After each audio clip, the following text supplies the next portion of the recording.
So day 9, and this really is when our blanket's going to start to grow as we take on some seriously big panels on this next round. So at the end of yesterday, we did our last stitch, which was the clusters, but that's actually the first panel of the new round that we're embarking upon. Now, the same theory applies that we've had throughout the blanket. So if that was the last one that we worked, what we're going to do to work this next one is rotate it clockwise as right-handed, anti-clockwise as left-handed, and we're going to be starting from this corner here with our next panel. So in your pattern, whether that's in TOFT Quarterly or whether that's a PDF download, you will actually have every single panel fully detailed for the 90 centimetre by 90 centimetre blanket that you can see here. So it's not that you're going to have to freestyle your colours or your stitches at all. Everything is fully detailed for you in that pattern if it's the 90 centimetre by 90 centimetres that you want to make. It's only really once you get past that that you'll have to, it'll be over to you really to decide how to combine your colours and stitches. So just to explain the theory, whenever you're rejoining, whenever you're working into a panel end, so whenever you're working into an end like this, you'd always be picking up 12 stitches.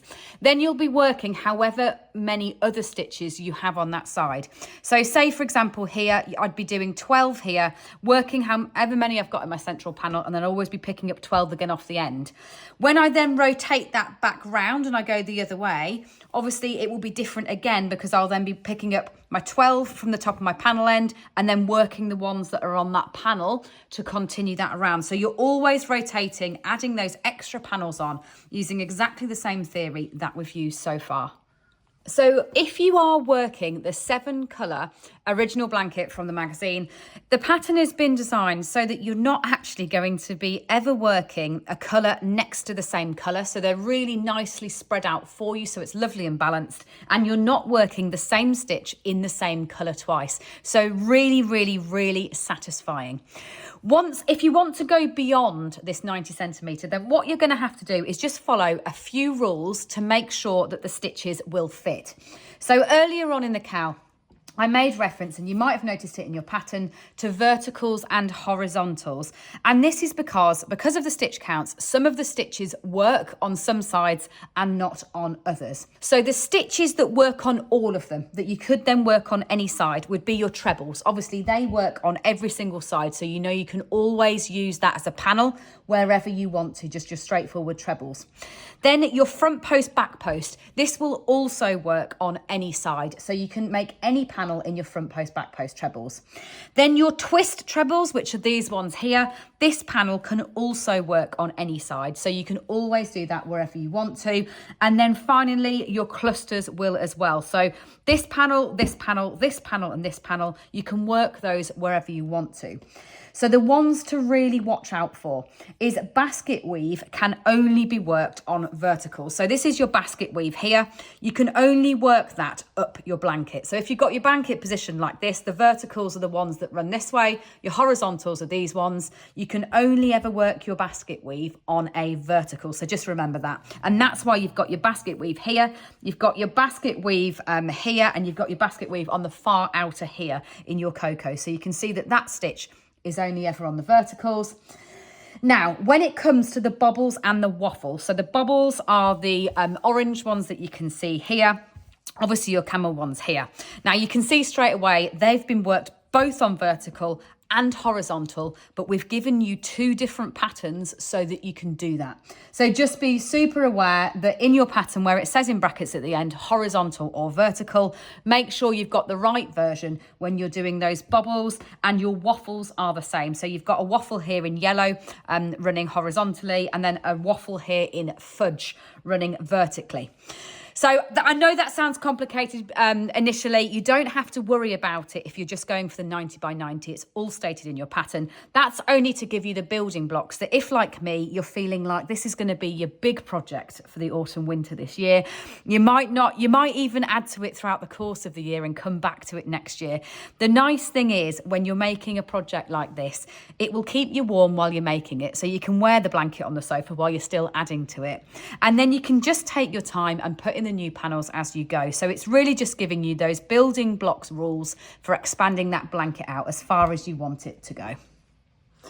So let's talk about borders, because when you've decided to finish, whether that is today because you feel like you've done enough stitches and you're quite happy that you've learned a lot with this, or whether you're deciding to make it a huge project, we're going to finish on a border. But all I want to mention really is you always need to finish with a complete square of a round. So that's what I've got here, just so that you can have a good look at the stitches in one colour. So this is the first panel, so that's 1 and 2, and then I fall round the edge, and so this has had a second round completed in. So this is here is our clusters, and then we've added in all those extra stitches to create a square. Now this would be the right stage to stop at if you wanted to make cushions, because making 2 panels like this, and then you could either sew or in fact crochet them together would probably even easier all the way around. It would make a really nice set of cushions if you did 2 of those. You wouldn't need to border, in fact, probably if you were doing cushions. But if you're doing a blanket, get yourself to the point where you've got those completed round of 4 panels, and then it's time to border around that edge. So when it comes to adding a border, what we've stated in this pattern is to use colour 5. And that's only because you've got the biggest leeway yarn quantities wise on that colour. You obviously can choose to border in whatever colour you want to. And what I'm going to do here is I'm actually going to border in yellow so you can really see it. But it's another way of making, I guess, giving a really modern edge to something that is very traditional. A sampler blanket, especially when worked single colour like this, can be made very modern by adding that high contrast border on. So once you're happy that everything's in, what you're going to do is slip stitch into the corner. So you put your hook into the corner, doesn't matter which corner, you can start wherever you want to, and chain 3, 1, 2, 3, and then treble 2 more into that same stitch. So yarn round and do 1 and 2, and this is effectively half the corner. Once we get right the way back round, we will finish that off round there, and then all you're going to do is treble right the way across your panel.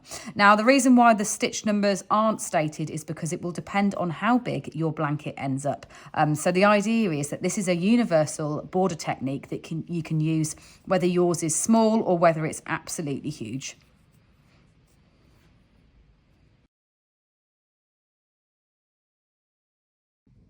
So as with the rest of the blanket, what you're going to have when you're doing your border is some sections where you've got obvious stitches to work into because you're into the top of the panels. So you're just going to be working 1 treble into each of them. And then you will hit the ends of the panels where you're going to be working them into the rows in the same way. And what you want to do there is to work into them and treat them like it's 2 stitches per row gap. So go round and do 2 trebles into each of the row gaps.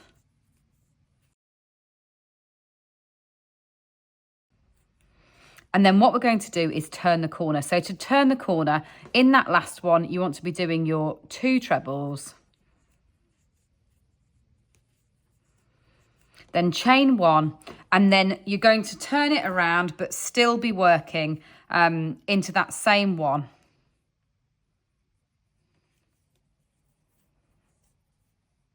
Before you then carry on back doing 1 treble into each of the stitches. So that's how you're going to turn the corner every time you do it, is by having an extra stitch with a chain in the middle, an extra treble with a chain in the middle, and that just turns your corner so your corners will sit nice and flat as you come round.